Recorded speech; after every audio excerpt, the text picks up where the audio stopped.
Pada presentasi kali ini kita masuk ke bab 4 yaitu komponen alat berat. Nah, sekarang kita akan belajar tentang silinder hidrolik 45.1 silinder hidrolik.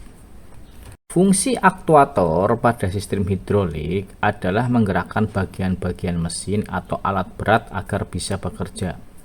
Misalnya mengangkat, mendorong, atau menarik beban. Aktuator mengubah tekanan fluida menjadi gerakan mekanik yang bisa berupa gerak maju mundur, resiprota rotary. Ada dua jenis aktuator hidrolik yaitu silinder hidrolik dan motor hidrolik. Nah, saat ini kita akan belajar tentang silinder hidrolik yang menghasilkan gerakan lurus maju mundur. Kalau motor itu gerakannya putar.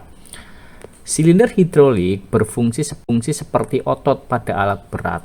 Ia mengubah tekanan fluida menjadi gaya dorong atau tarik pada batang piston. Ada dua jenis utama, yaitu single acting cylinder. Ya, pertama adalah single acting cylinder. Prinsip kerjanya, fluida hanya mendorong piston ke satu arah saja. Untuk kembali ke posisi semula, digunakan pegas atau spring atau gaya gravitasi. Contoh penggunaan pada forklift ketika mengangkat beban ke atas menggunakan tekanan oli dan turun kembali dengan bantuan gravitasi. Nah, Anda bisa lihat di gambar 4.145 silinder hidrolik single acting. Terlihat piston di dalam silinder hanya memiliki satu jalur masuk oli, port. Saat oli bertekanan masuk, piston terdorong naik. Ketika tekanan dilepas, piston oleh gaya pegas atau berat beban itu sendiri. Nah, analoginya ya, bayangkan kita memompa ban sepeda dengan satu arah dorongan.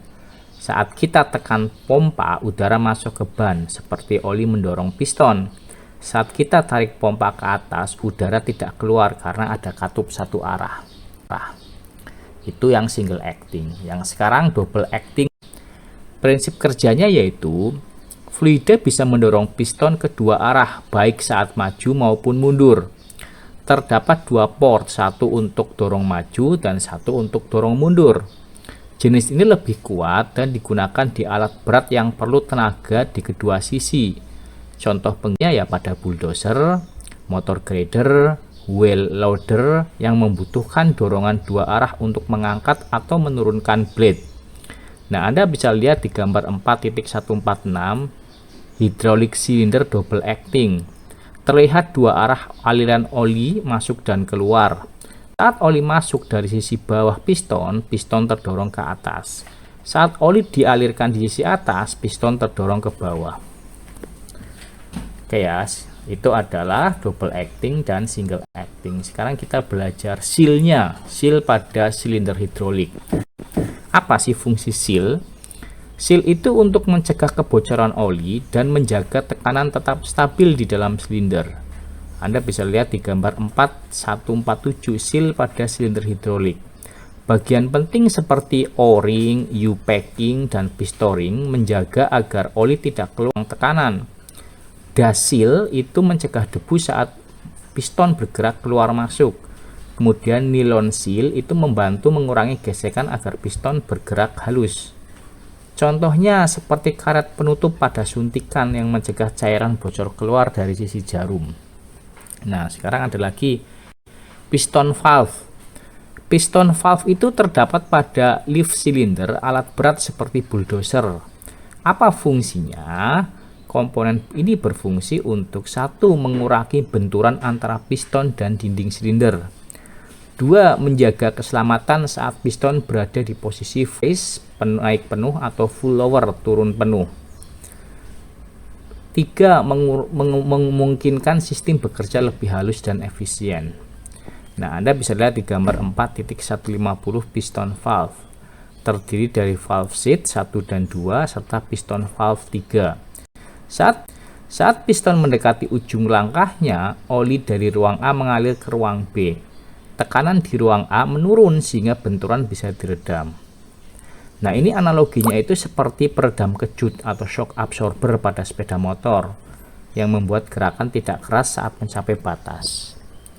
Nah, sekarang cushion Cushion silinder digunakan untuk meredam hentakan piston di akhir langkah agar tidak menimbulkan suara keras atau getaran besar.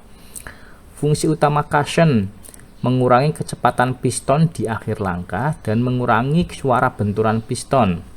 Anda bisa lihat di gambar 4.1.5 silinder. Ketika piston mendekati ujung silinder, plunger masuk ke dalam cushion ring. Hal ini menyebabkan aliran oli menjadi lebih lambat sehingga tekanannya menurun secara halus. Steel ball nomor 4 membantu menjaga tekanan agar tetap seimbang.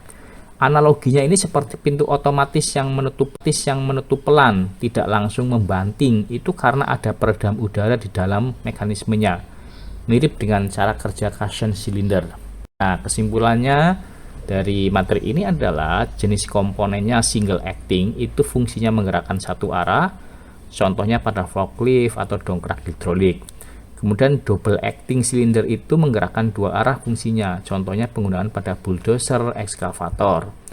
Kemudian seal fungsinya untuk menahan kebocoran oli. Semua sistem hidrolik itu menggunakan seal. Kemudian piston valve itu untuk meredam benturan. Kemudian cushion silinder untuk meredam kecepatan di akhir langkah.